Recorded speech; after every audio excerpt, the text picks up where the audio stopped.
Assalamualaikum warahmatullahi wabarakatuh. Di sini saya akan menjelaskan bagaimana cara membaca hasil optimasi RSM pada software Design Expert 13. Langkah pertama, kita dapat membuka file hasil optimasi yang sudah ada. Misalnya di sini saya akan menerangkan hasil optimasi dari penelitian saya, yaitu sintesis polyaluminium klorida dengan variabel yang pertama ada volume AlCl3 atau aluminium klorida dengan satuan mililiter. Untuk variabel kedua yaitu konsentrasi Na2CO3 dengan satuan normalitas. Lalu untuk responsnya di sini ada turbiditas atau kekeruan dengan satuan NTU atau Nephelometric Turbidity Unit. Untuk membaca hasil optimasi, pertama kita bisa masuk ke section analisis.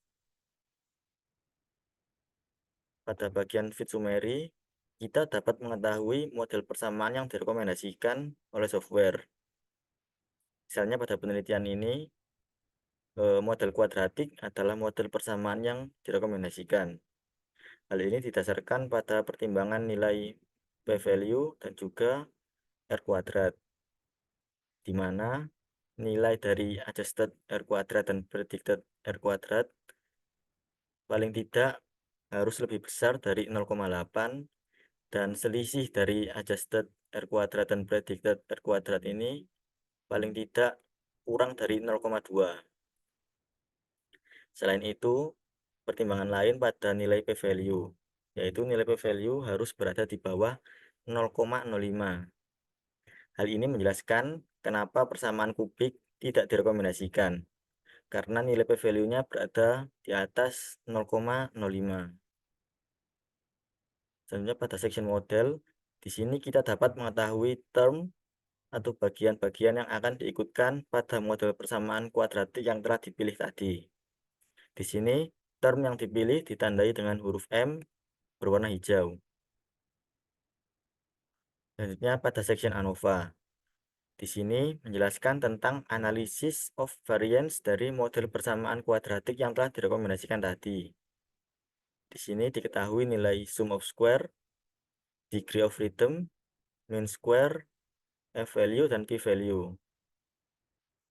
Nilai sum of square merupakan nilai untuk mengukur variabilitas yang disebabkan oleh perbedaan antar kelompok data.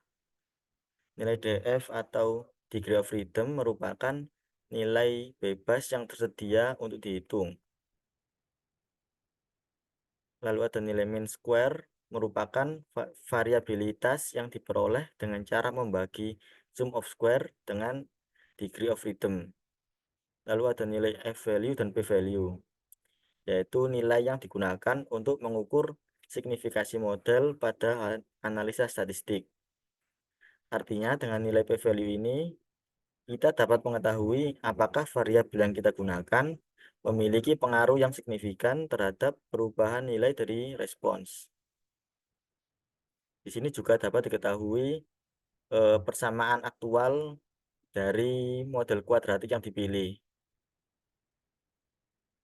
Di sini Y atau turbiditas sama dengan plus 56,81125 sebagai konstanta, min 2,05608 sebagai koefisien dari term A atau volume LCL3, lalu ada min 9,21333 sebagai koefisien dari term B atau konsentrasi Na2CO3.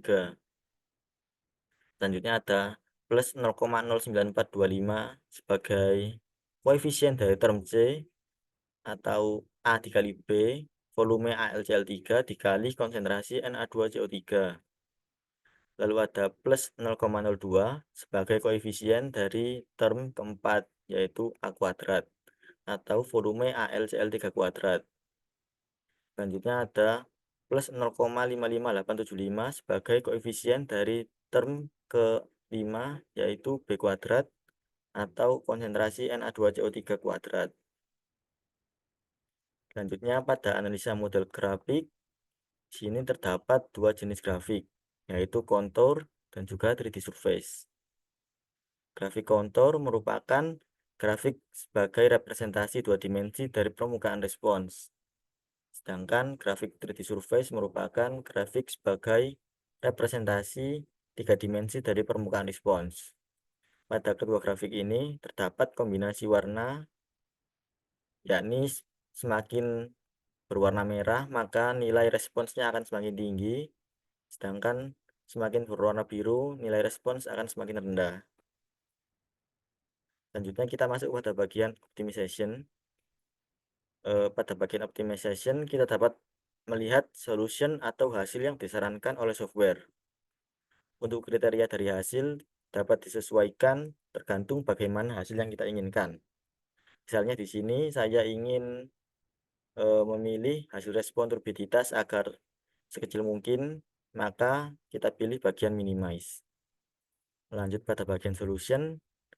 Solution merupakan hasil optimasi yang disarankan oleh software. Di sini software menyarankan 100 solution dengan desirability harus berada di atas 0,9. Tentunya pada bagian grafik, di sini berdasarkan grafik contour plot yang tersedia, agar nilai desirability dari respons berada pada angka 1, maka jika ingin mendapatkan hasil yang baik, nilai variabel A atau volume LCL3 harus berada di atas 20 mili dan variabel B harus berada di atas 5 netral. Selanjutnya pada bagian post analysis, pada bagian point prediction kita dapat mengetahui nilai tolerance interval dan juga confidence level. Tolerance interval merupakan tingkat interval yang dirancang untuk mencakup proporsi tertentu dari populasi yang sudah ada. Sedangkan confidence level merupakan nilai yang menunjukkan keyakinan bahwa toleran interval benar-benar mencakup 99% dari populasi data yang sudah ada.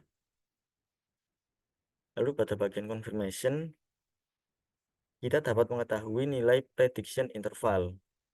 Prediction interval merupakan nilai yang berfungsi untuk memprediksi rentang pengamatan baru akan jatuh.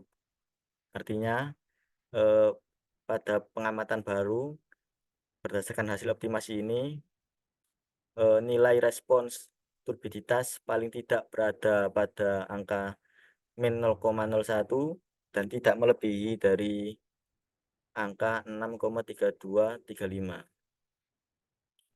Sekian penjelasan dari saya. Kurang lebihnya mohon maaf. Wassalamualaikum warahmatullahi wabarakatuh.